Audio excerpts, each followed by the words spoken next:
Okay, so you put all of this time and effort into your website so that your potential customers would visit it and take the action you want them to take. But let me guess, that's not what's happening. At least not at the rate you thought it would. In this video, I am uncovering how you can get your visitors to stay on your site longer and take the action you want them to take.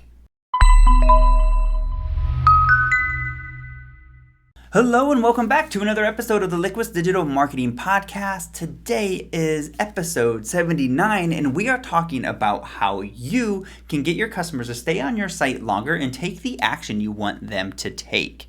Okay, so we're going to jump right into this, and the number one thing, hands down, that people typically get wrong on their website is the messaging, having clear messaging. So the most important spot on your website when it comes to messaging is on your homepage in the top in that hero section. So that's the first thing they see when they first come to your website. What people typically will do, or what we see a lot of times, is they will put their logo or a welcome message or something really vague that doesn't answer anyone's questions. What this section needs to do is clearly state what you do, what problem you solve, and what action you want someone to take. So the verbiage needs to be about them and not about you. An example, let's say you are a wedding planner and your header statement could be something like, plan the wedding that your guest will rave about for years, or something like that. And have a call to action button, book a free consultation. Or maybe it's, see the experience or something, I don't know, something, some call to action where they're going to, what do you want them to do? Basically book a consultation, contact you, or see more about the experience that you provide, right? Okay, so that's the messaging. Now, we did a podcast or video a few episodes ago, and it's episode 77 if you're listening on the podcast, and if you're on YouTube watching this video, it is, I believe, titled, and we'll put a link to it, what to say to attract the right customers or something like that. So anyway, it is episode 77 where you'll find that messaging, and we dive deep into what that messaging is and how to develop that for all things. So your website, your social media, all things, all messaging, marketing messaging. So that will really help you out. And almost everybody needs that. So if you haven't done this in your own business, you really should take this exercise and do it. Okay, let's move on to the next thing. So the next thing that you can do to improve your website is the user experience. So people typically will bounce off your site for these reasons. Number one is loading speed. So if your site is taking too long to load, then people are just going to bounce off, right? So that probably isn't any big secret. If it takes a while to load, if it takes 5 seconds for something to load, they might stay. If it takes much longer than that, they will probably just go to the next one. Because that's just going to be a sign of what they're about to experience once it does load. So the culprit for a slow loading site is almost always the images that you're using on your site are too big, or you have too many, or videos. So if you have too many videos on your site, then that could cause it to slow down. So adjust the loading speed of your website. If you go back and search, we do have podcasts that address exactly that. The next thing is mobile optimization. So almost always sites these days out of the box are mobile friendly, right? They're responsive in the sense that, things do break down as the screen size adjusts. But what they don't do is optimize. So even though, yes, they are inherently set up to be mobile friendly, when you start adding in your content and your layout and you start getting your fingers into it, we tend to break things and we tend to put things in that aren't optimize. So maybe it's this title that you've added to your page that doesn't break down in the right size. So now it's like hanging off the side of the page or overlapping other text. So it's really going in and on your phone and making sure that it has a good layout and that it is loading properly and things are laid out properly on mobile. And don't just assume that just because it's been done once, it's always done. As you continue to add stuff, you'll have to continue to optimize for mobile and that mobile experience. Because quite frankly, most people are visiting your website are going to be on mobile. So it's important. Also, loading speed and mobile optimization will definitely help with your search engine rankings. So that's another benefit to addressing these issues.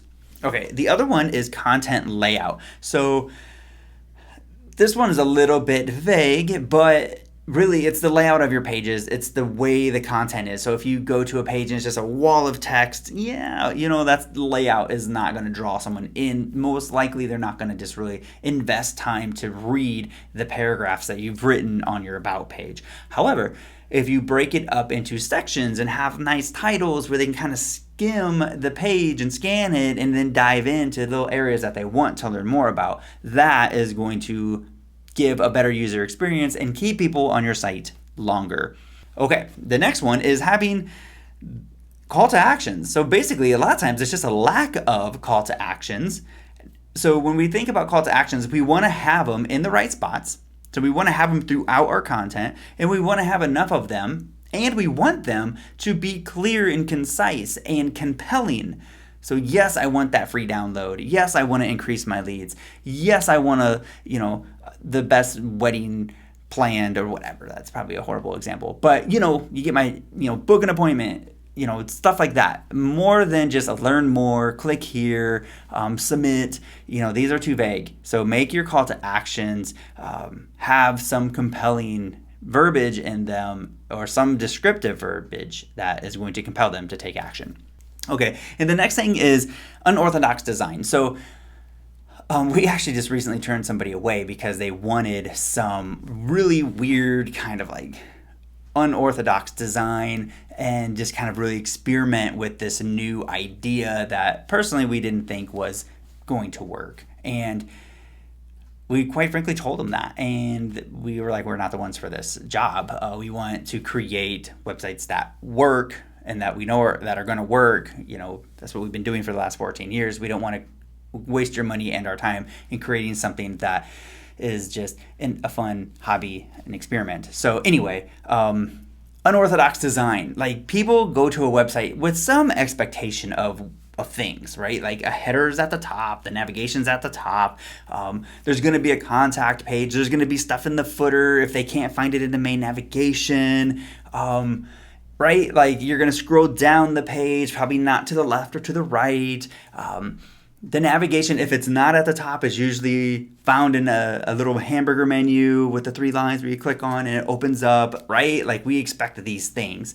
But if you start using weird things that you think are fun and cute and then the user doesn't know what it is, like the little hamburger menu, if you replace it with, a cloud, then people aren't going to know that that's a menu to click on it. So that's unorthodox. That's against the norm. So when you start doing that, okay, yeah, cute, cool, fun, that's great. But if you're looking for results, if you want people to take action, that's going to fail. So unorthodox design.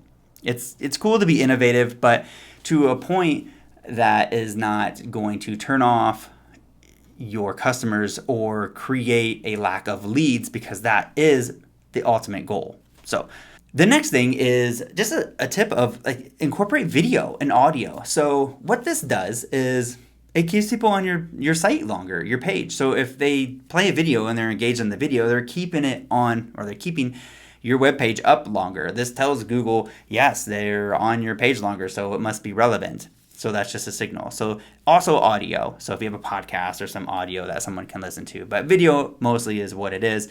If you can't just create a video, you can go on to Fiverr and get, those little cartooned videos, explainer videos. There's all types of ways to get video onto your site. So if you can do that, that's going to keep people on your site longer. The next thing is to define your objective. So let's just talk about this for a minute. If you what is your expectation with people on your site? So how long should they be on your site? Should people be on your site for 20 minutes? Maybe. Maybe they need to go through portfolio stuff, before and afters, and watch videos and really consume some information that you're providing, and that's what you want.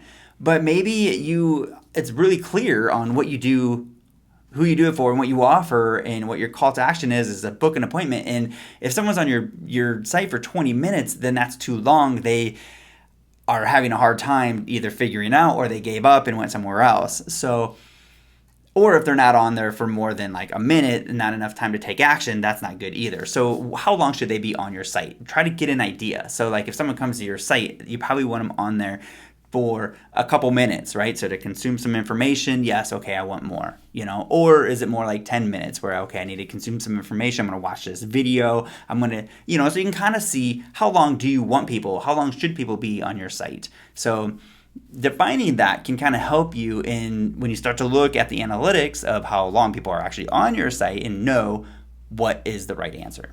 Okay, there you have it. That is how you can get people to stay on your site longer. Addressing these things is definitely going to do that. And as far as like addressing the call to actions, that is going to get people to take the right action. So your homework is to go through your site and address these. Make sure your messaging is on. Make sure all of those user experience things that we talked about are improved and in line, and try to find ways to incorporate video if you can. If not, that's not a deal breaker. And yeah, that's it. So if you found this valuable, please like, share, and I would love to see a review. And if you have any questions, let us know. Also, I would like to invite you to our Facebook group. So it's called The Motivated Business Owners Growing Your Business Online. It's a private group.